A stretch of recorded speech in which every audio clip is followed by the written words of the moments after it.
আমাদের যারা যোগ্য বিবেচিত হয়েছেন তাদের বয়স 25 থেকে 60 বছরের মধ্যে হতে হবে, আগেই বলা আছে।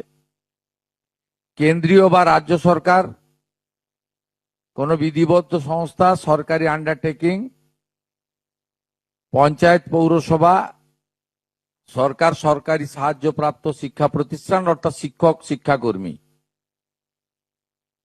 স্থায়ী সরকারি চাকরিতে নিযুক্ত থাকেন বা পেনশনার্স আসবে না যেহেতু 60 ঊর্ধ্ব, এটা ইরেলিভেন্ট। এরা এই বেনিফিটের মধ্যে পড়ছেন না। তাছাড়া যারা আয়কর প্রদান করেন, অর্থাৎ এখন আয়করের ঊর্ধ্ব সীমা হচ্ছে 12 লক্ষ টাকা বছরে। 12 লক্ষ টাকা পেরিয়ে গেলে আয়কর দিতে হয়। যে পরিবার আয়কর দেন, অর্থাৎ যার বাৎসরিক আয় 12 লক্ষ টাকা, সেই পরিবার এই কর্মসূচি অন্তর্ভুক্ত হওয়ার সুযোগ পাবেন না।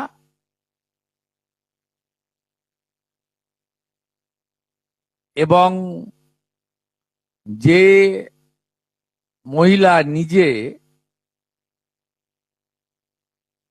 10,000 টাকার বেশি নিজে উপার্জন করেন মাসে, তাকেও এর বিবেচনার মধ্যে প্রাথমিকভাবে আনা হয়নি। কিন্তু এক্ষেত্রে যারা ক্যাজুয়াল, কন্ট্রাকচুয়াল, মানে বাড়ির পুরুষ মানুষরা, তাদের বাড়ির পরিবারের স্ত্রী বা অন্যরা বিবেচিত হবেন।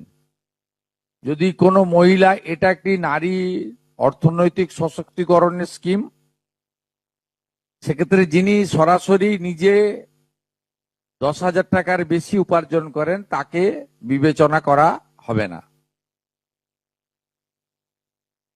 25 থেকে 60-এর মধ্যে যারা 3,000 টাকার কম ভাতা পান, ধরুন উইডো পেনশন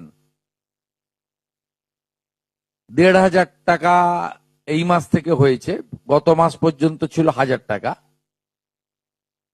তাদেরকে হায়ারটা দেওয়া হচ্ছে, 3,000 টাকাটাই দেওয়া হচ্ছে অন্নপূর্ণা যোজনাতে।